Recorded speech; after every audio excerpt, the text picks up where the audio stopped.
remember my youth and the feeling that will never come back anymore. The feeling I could last forever, outlast the sea, the earth, and all men. The deceitful feeling that lures us on to joys, perils, love, to vain effort, to death. The triumphant conviction of strength, the heat of life in a handful of dust, the glow in the heart that with every year grows dim, grows cold, grows small, and expires. And expires too soon, before life itself.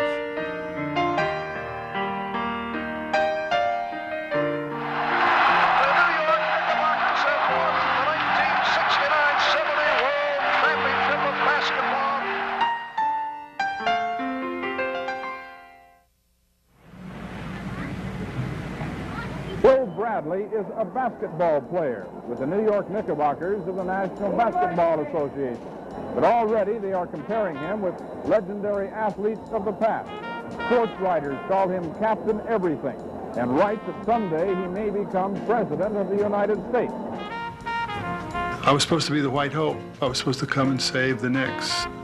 That's what the public expected. Handsome fellow like you, an athlete, and all the attributes that every young lady's looking for. Any prospects of marriage there? No, sir. I have no prospects of marriage at this time. Bradley, of course, had all that publicity coming in from college and then the Rhodes Scholar. And then when he came into New York to play his first game, I remember I was with the Pistons at the time, and everybody was waiting for a big Superman S to show up on his uniform when he took off his jacket. There was so much expected of him. Tonight's the night, the professional debut of Bill Bradley. A much-awaited debut from the point of view of the Knicks, the NBA, and the entire world of sports. The first couple of games, there were standing ovations for layups, right? And warm-up. Bill Bradley, who was a little embarrassed by the standing ovation, was asked to stand up. And you probably could hear the chant in the background, "We want Bill."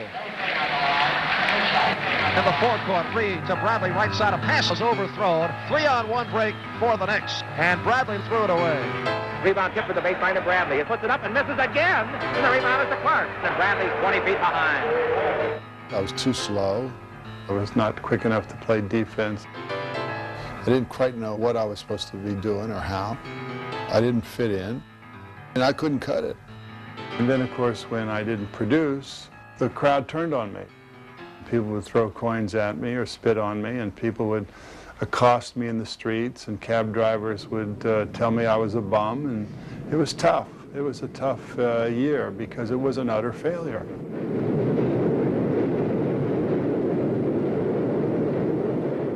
Tell me, do you have any goals that you set for yourself as a professional basketball player, Bill? Well, the only goal I've set is to be a contributing member of the team. I felt embarrassed with my teammates. And it was by no means certain that this was going to be anything other than a lot of long nights with a lot of bad memories.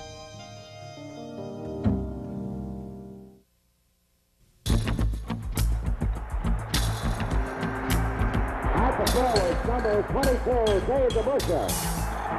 I didn't really know much about Dave when the trade was made.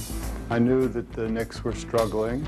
I knew that Dave had a strong reputation, but I didn't know him really. When I was traded to New York, I thought, oh my gosh, what a break. I mean, if I had a selected team to go to at that time, I think I would have picked New York #1. You always felt, God, they're just a player or two away from becoming the force in the league. In and out. And DeBusschere, the rebound. From 20, it's short. Rebound, DeBusschere. Dave was a competitor. Driving on DeBusschere's shot, blocked by DeBusschere. And defense was his #1 thing. And he was going to make sure that his man had the toughest night that he'd ever had to try to get anything. And that he was dedicated to do that with every sinew of his body. Stolen by DeBusschere. And with every effort, every thought that he had. DeBusschere lays it up, yes, and a foul! As far as basketball being a non-contact sport, DeBusschere wrestled the ball away. Ever since I've been playing basketball, I don't believe that statement. He was a team player. DeBusschere dribbles out of the back, ahead for Bradley. A driving shot is good. He was unselfish. I never believed in all the years I played with Dave that I should have got a pass from him that I didn't get. If it was open, you were going to get the ball. That is Bradley. DeBusschere. Bradley. 2 points. I'd had other roommates on the Knicks before Dave got there. I don't know whether there was wisdom in assigning me to Dave, but there we were. We were in the room, and I remember one game in Philadelphia, and I'd thrown a bad pass, and I was back in the hotel room, and I was down. You know, I'd lost the game. And he walked into the room and saw that I was down. He said, "What's the matter with you?" And I said, "Oh, well, I threw the last pass and lost the game." And he said, "Look, you can't make the loss of today be the enemy of the win tomorrow. Get over it. We got to play tomorrow." And that was a very big moment in my professional career. We'd go to a bar occasionally, and you know, I'd leave after about an hour and a half, and he'd stay a little longer. But I think he taught me not to take myself so seriously, that I was just one of the guys, and everybody liked me and wanted me to be on the team and thought I can contribute, and therefore relax, play the game. You can do it.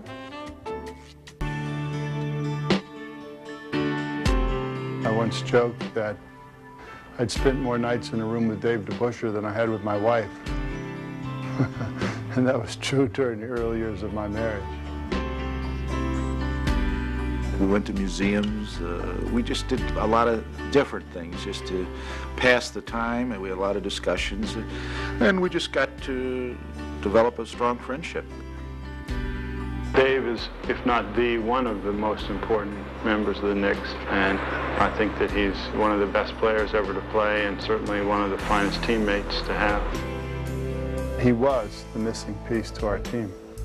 Dave was the ingredient that caused the other talents on the team to gel, and he brought out the best in people. I don't think you can honestly pinpoint one particular man as more important to our club. I think we just play a good team game, and I am very proud to be a part of it. If you made a mistake, guys would pick up for you. And they would pick up for you without expecting anything in return. So there was this complete unselfishness. And I don't think anyone on the team cared who was the leading scorer that night. It just didn't make any difference who took the shots. Beautiful teamwork. And the ball moved. There were sometimes 3, 4 passes before a basket, and these weren't passes where you caught it and bounced it and passed. It was pass, pass, pass, pass, and then the open shot. There is an odd-sounding word found useful by those who deal in imponderables. It is gestalt. It means a whole greater than the sum of its parts, and applies, for example, to psychological phenomena in groups and to the New York Knickerbockers. Well, that's fast work. That's teamwork.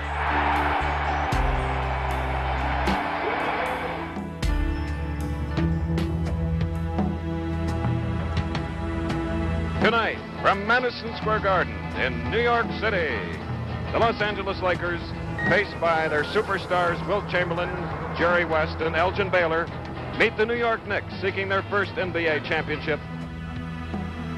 The scene is the 5th game of the World Championships, 1970. And we have now come down to the best 2 out of 3. Just that simple.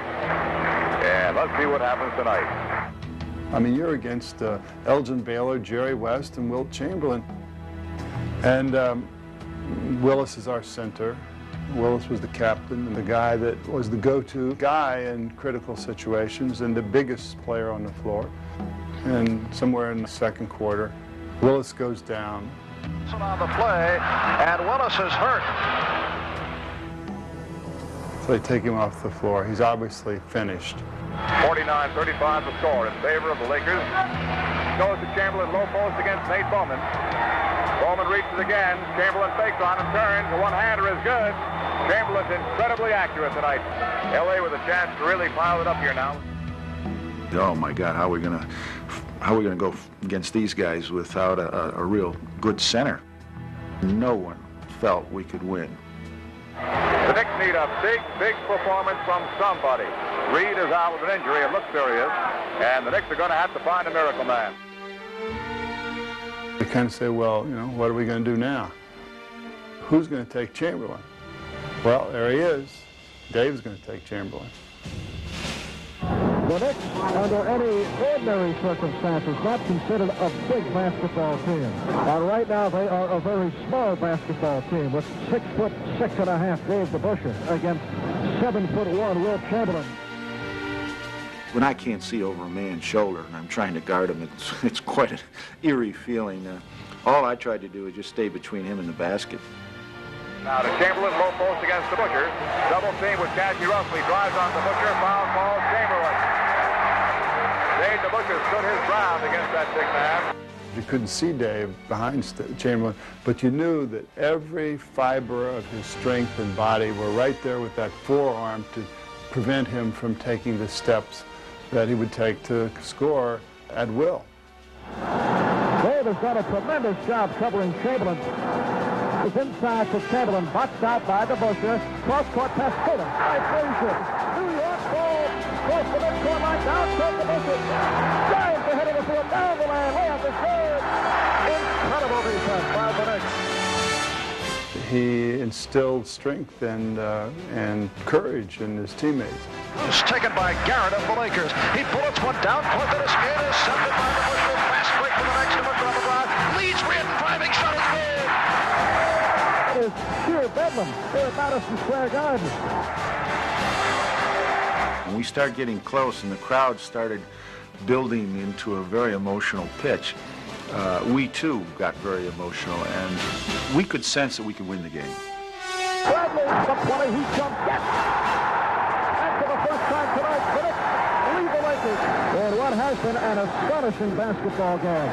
They will remember this as the night that Reed sat out most of the way and the Knicks came back. And when we went ahead with a few minutes to go in the game, it was like magic. It was like what we thought wouldn't happen had happened. A sensational victory for the New York Knicks, doing it without Willis Reed and doing it in dramatic style in a game that will never be forgotten. And it was one of those moments, people always say the seventh game, but the fifth game was the key game because it illustrated all of the aspects of what our team was about.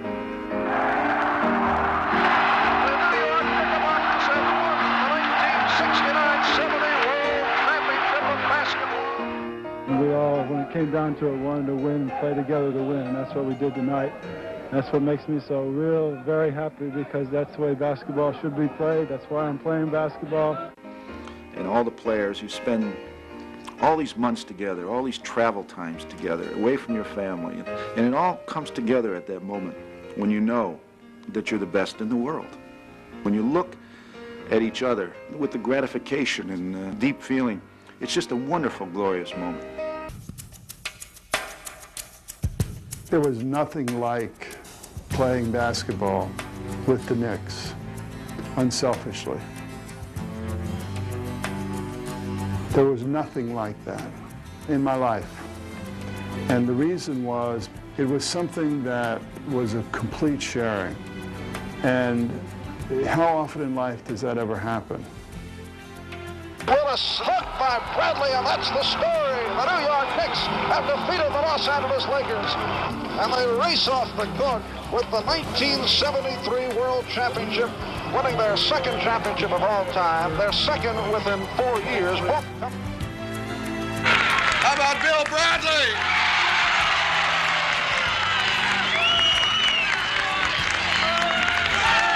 Dave DeBusschere.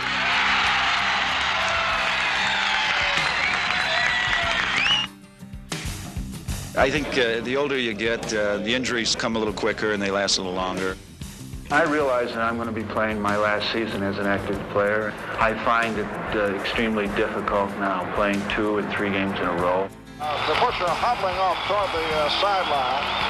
Helped to his feet by Bill Bradley and... You know, you have to end your career sometime, and I want to quit while I'm on top. I don't want to be embarrassed in the game.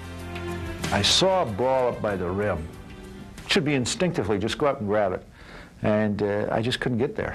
Legs wouldn't take me.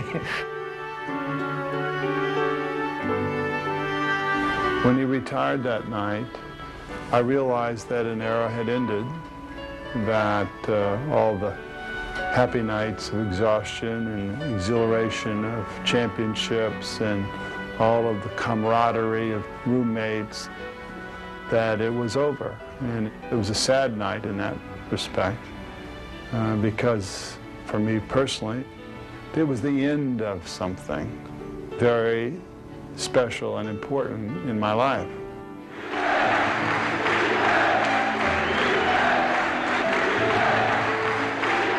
The night I retired, I remember when the chant of defense came roaring down from way up in the blue seats. I remember they started. I was pretty close to tears.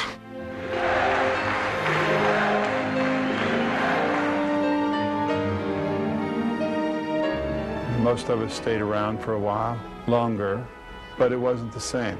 And it was, when he came, he was the missing piece. And I think that that's ultimately his legacy. He could not be replaced. And when he left, it was over. I don't think that I'll play basketball anymore. I now have other things I want to do and other places I want to be. He once said to me, well, you know, you think we'll be friends after basketball? And I was absolutely stunned. But I think that it was an indication that he had an appreciation for how fragile life is. And for me, it gave me a chance not only to reassure him, but to reevaluate myself at the moment, how important he was to me. And of course, we were going to remain friends. I'm here today to announce my candidacy for the United States Senate.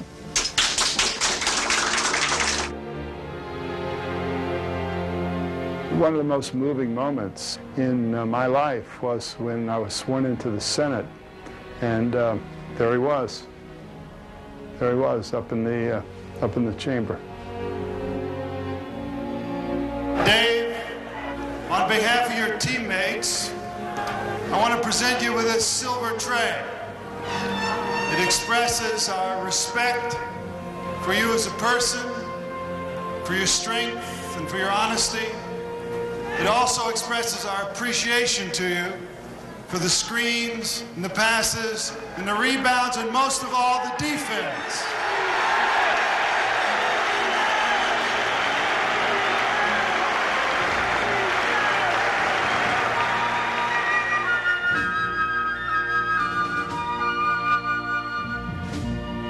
I am very pleased to come into the Hall of Fame with Dave DeBusschere, my teammate and roommate.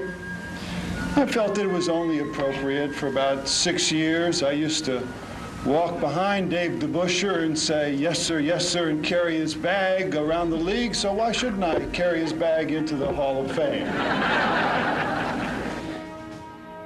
That's the shortest speech I've ever heard Bill give on the campaign trail. It's usually pretty long, but it is quite an honor to be here today, to share it with a teammate. It's one of the memorable days of my life. Hi, I'm Bill Bradley, and I'm running for president. I promised myself my campaign wouldn't be politics as usual. So in this particular day, it's great to have these teammates with me in this, my biggest game. We know it's a long and tough road that you have ahead of you, Senator. You know you have a lot of support from a lot of great guys, and we're all immensely proud of you. Keep up the good work, go forward, and let us help you. Thanks.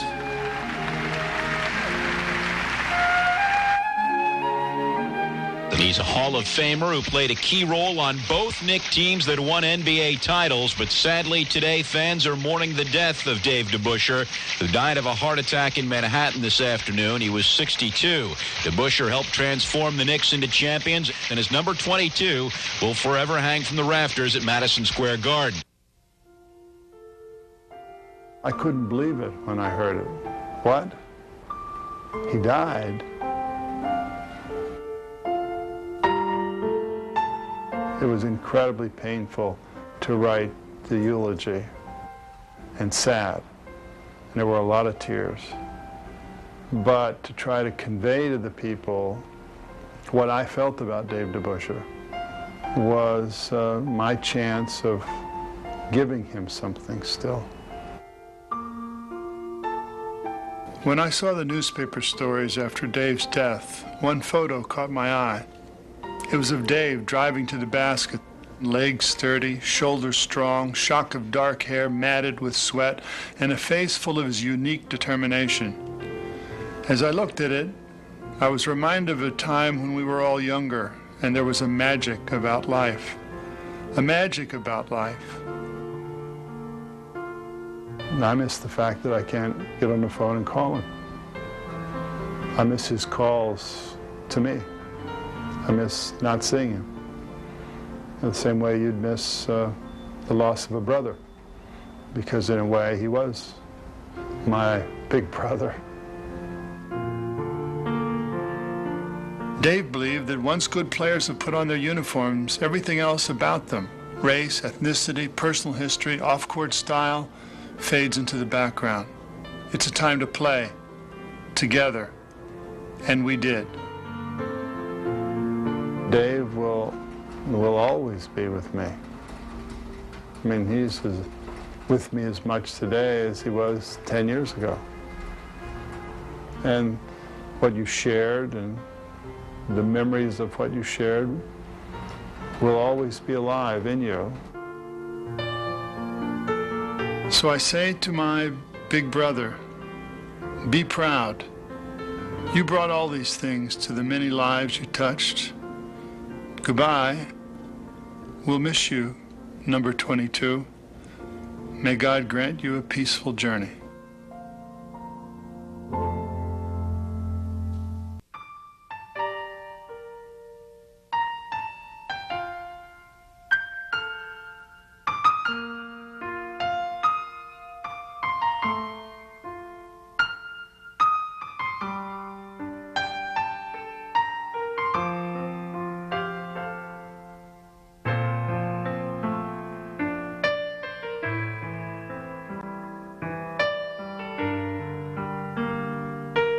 I remember my youth and the feeling that will never come back anymore. The feeling I could last forever, outlast the sea, the earth, and all men. The deceitful feeling that lures us on to joys, perils, love, to vain effort, to death. The triumphant conviction of strength, the heat of life and the handful of dust, the glow in the heart that with every year grows dim, grows cold, grows small, and expires. And expires too soon, before life itself.